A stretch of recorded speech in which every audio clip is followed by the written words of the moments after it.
hanya membawa satu celana pendek. Hidup di alam liar selama 3 bulan. Membakar arang kayu dengan tangan kosong. Memurnikan biji besi. Menyulam berbagai perkakas besi. Dan membuat tempat perlindungan yang kokoh. Lao Ma bertengkar dengan istrinya. Dengan marah. Tanpa membawa apapun, dia lari keluar. Dia menemukan surga tersembunyi di tepi air. Maka dia ingin pindah dan menetap di sini. Namun ketinggian ini belum mencapai tinggi badan 1,6 meter kuda tua. Sayangnya, tanpa alat, dia tidak bisa melakukan apapun dengan batu ini. Selanjutnya, dia berencana untuk membuat peralatan sendiri. Pertama-tama, mengumpulkan beberapa rotan dari pohon. Kemudian, menginjak tengahnya dengan kaki kecil ukuran 38. Dalam setengah jam, dia membuat wadah. Karena terlalu terburu-buru keluar rumah, bahkan tidak mengenakan sepatu, Lao Ma langsung membuat sendiri sebuah sandal jepit modis. Dengan sepatu, Lao Ma merasa seperti terbang. Untuk membuat perkakas besi, harus memiliki blower terlebih dahulu. Lao Ma memotong kulit pohon menjadi persegi panjang, memecahkan batang pohon, menyelipkan kulit pohon, dan diikat dengan tali. Mencoba angin yang sejuk, menggambar kerangka blower terlebih dahulu. Kemudian mengumpulkan tanah liat di tepi sungai. Bentuk penutup angin sesuai dengan ukurannya. Mengosongkan sebuah batu.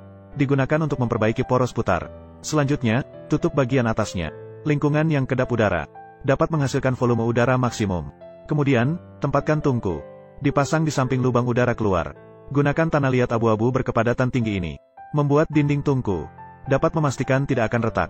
Terakhir, tinggikan tepi tungku. Menyalakan api dengan mengebor kayu. Bahkan sulit untuk mengecok kuda tua. Pertama, gunakan batu berlubang. Dikencangkan pada tongkat kayu sebagai beban. Kemudian, anyam kulit pohon menjadi tali rafia. Dengan cara ini, tarik bolak-balik, sehingga tongkat kayu dapat berputar. Kemudian, runcingkan batu. Pasang di ujung bawah tongkat kayu. Gunakan bor untuk membuat lubang di kayu. Kemudian, gabungkan kayu yang telah dilubangi dengan bagian lainnya. Maka Anda akan mendapatkan alat yang sangat efisien untuk menyalakan api. Kuda tua yang puas langsung keluarkan korek api. Nyalakan api. Pindahkan api ke dalam tungku. Tingkatkan kekuatan tungku yang basah. Kemudian, kuda tua di sungai menemukan sebutir kelapa. Meskipun tidak ada daging kelapa di dalamnya, untungnya bisa digunakan sebagai wadah. Lumpur merah ini di tepi sungai mengandung banyak oksida besi.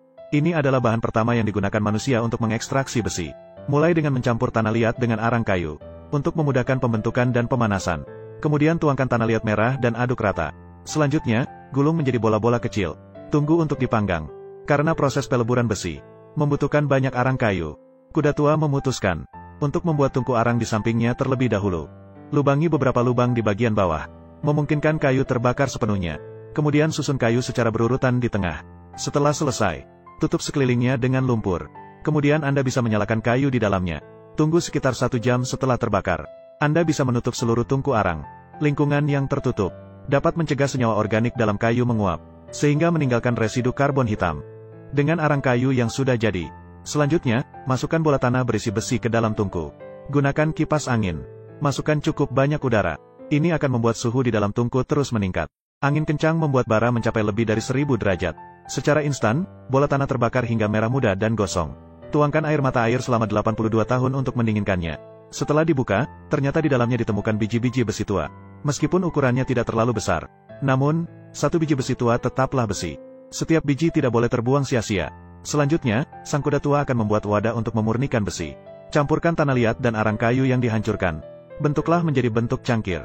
Menambahkan serbuk arang kayu untuk mencegah retak. Kemudian letakkan wadah yang sudah jadi ke dalam tungku. Bakarlah untuk membentuknya. Proses pembakaran harus berlangsung selama 3 hingga 4 jam. Keesokan harinya, keluarkan panci kering yang sudah didinginkan. Lanjutkan dengan menambahkan arang ke dalam tungku. Tunggu sampai panci kering memerah. Barulah bisa menuangkan besi tua yang sudah dimurnikan sebelumnya. Proses ini juga harus berlangsung beberapa jam. Selama itu, periksa apakah besi tua di dalamnya masih baik. Setelah proses pembakaran selama 5 jam, besi tua yang tadinya hitam pekat kini berubah menjadi berkilauan emas. Bentuk tanah liat menjadi sebuah balok. Kemudian ukirlah pola pisau di atasnya. Kemudian, keroklah bagian dalam pola tersebut. Dengan begitu, Anda akan mendapatkan cetakan. Saat ini, pastikan untuk berhati-hati. Terbakar bukanlah hal sepele. Selanjutnya, tuangkan besi cair ke dalam cetakan. Tidak boleh ada tetesan besi tua yang terbuang. Pendinginan cepat membuat perkakas menjadi sangat keras. Proses ini disebut sebagai penghentian pemanasan. Selanjutnya, hanya perlu sedikit menggosoknya. Lao Ma menggunakan kecepatan tangannya selama 20 tahun. Berhasil membuat besi tua yang gelap menjadi berkilau. Jika ini tercecer dan ditemukan oleh seorang arkeolog, diperkirakan akan diteliti selama beberapa tahun. Kau pikir ini sudah selesai? Kuda tua yang masih bersemangat mulai melatih besi tua lagi. Serangkaian tindakan ini benar-benar menakjubkan. Mulai dari awal hingga akhir. Melihat waktu sudah menjelang tengah hari, kuda tua memutuskan untuk menangkap beberapa ikan untuk mengisi perutnya. Terlihat dia menggunakan teknik merajut untuk membuat beberapa alat penangkap ikan. Memanfaatkan siput sawah di sungai sebagai umpan.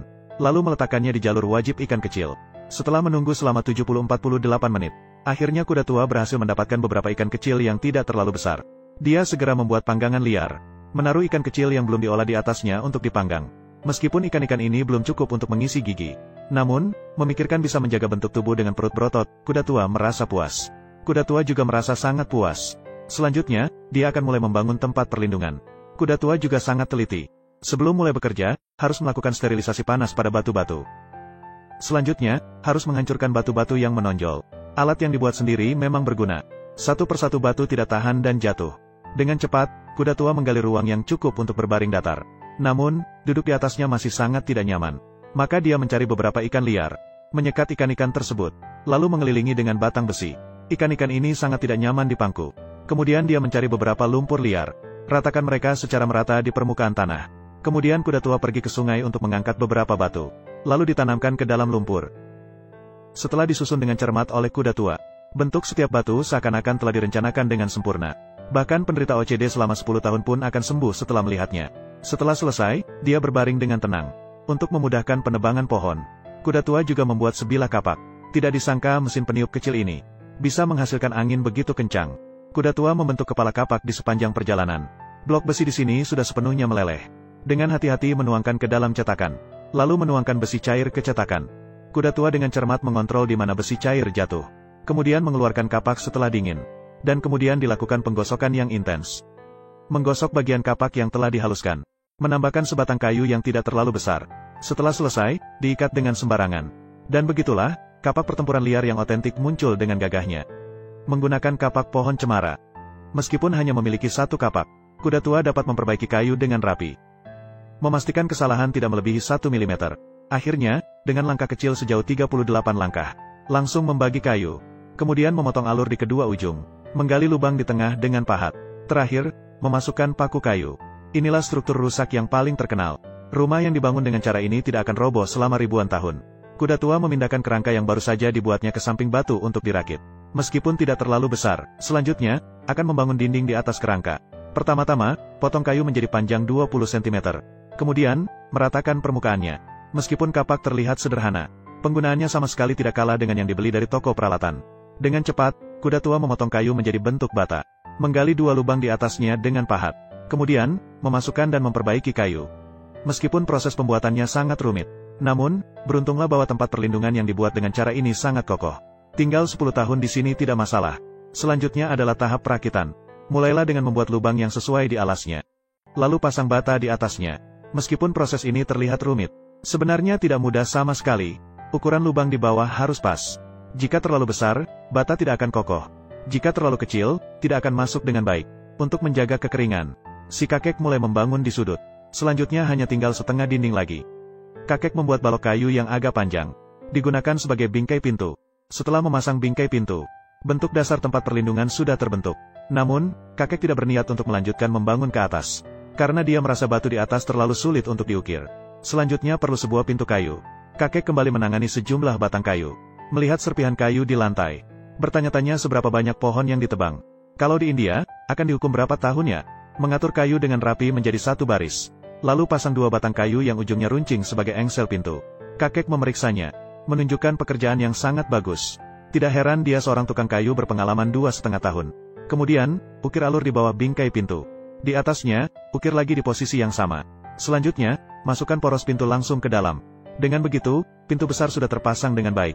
Setelah mencoba, rasanya lebih halus daripada bubble tea yang kamu beli. Langkah selanjutnya, kita akan melihat bagaimana kuda tua membangun atap. Pertama-tama, membangun kerangka dengan menggunakan kayu. Kemudian mengangkat batu-batu dari dasar sungai untuk membuat genteng. Menggunakan kayu kecil sebagai penggaris. Menggambar persegi panjang standar. Untuk memastikan keindahan atap, kesalahan tidak boleh melebihi 1 mm. Kemudian menggunakan pisau kecil untuk memotong bagian yang berlebih di pinggiran. Keterampilan Laoma ini sungguh luar biasa. Luar biasa. Kemudian membuat lubang dengan bor di atasnya. Dan memasang tali rafia untuk memperkuat. Kemudian langsung mengikat tali rafia ke kayu. Setiap genteng ditumpuk bertumpuk. Untungnya, batu di atas menutupi sebagian besar atap. Ini menghemat banyak waktu bagi Lao Ma. Dalam waktu singkat, atap sudah selesai dibangun. Sekarang Lao Ma akhirnya tidak perlu tidur di luar lagi. Dia dengan antusiasnya menggali beberapa ulat sutera di pohon. Benda ini tidak hanya bernilai gizi tinggi. Rasanya juga sangat lezat. Memanggang langsung adalah pilihan yang tepat. Setelah makan dan minum kenyang, ini akan menjadi tidurnya yang paling nyenyak dalam beberapa bulan terakhir. Karena tinggal di tepi air. Setiap kali, si kakek selalu membuat celananya basah. Untuk kemudahan berpergian, dia berencana untuk membuat jembatan besar untuk menyeberangi sungai. Si kakek langsung memotong. Cukup untuk memungut kayu untuk mesin jahit selama 10 tahun. Pertama-tama, membersihkan sampah apung satu persatu. Kemudian, mengukir lubang di atasnya. Kemudian, memasukkan tiang kayu. Menyematkan kayu melintang sebagai penyangga. Si kakek membuat 3 kerangka seperti itu. Setelah menariknya ke dalam air, menggunakan tali rafia untuk menarik salah satunya. Meskipun sulit untuk dioperasikan oleh satu orang, untungnya, selalu ada cara untuk mengatasi kesulitan. Setelah kedua sisi terpasang dengan baik, kemudian, menempatkan kerangka ketiga di atasnya. Benar-benar menguasai fisika. Berkeliling dunia tanpa rasa takut, si kakek berhasil membangun fondasi jembatan yang kokoh. Selanjutnya, tinggal memasang bagian atas jembatan. Jembatan kecil di atas air mengalir. Apakah ini rumah impianmu? Untuk merayakan penyelesaian tempat perlindungan, si kakek dengan sengaja menyajikan ikan kecil dengan cantik. Hari ini harus mengisi kalori penuh. Sebagai keluarga yang memiliki rumah, tentu saja, tidak lengkap tanpa nuansa seremonial. Menikmati ikan goreng yang lezat. Tinggal di rumah kecil yang indah. Bahkan dengan memiliki rumah di Shanghai, tidak akan ditukar.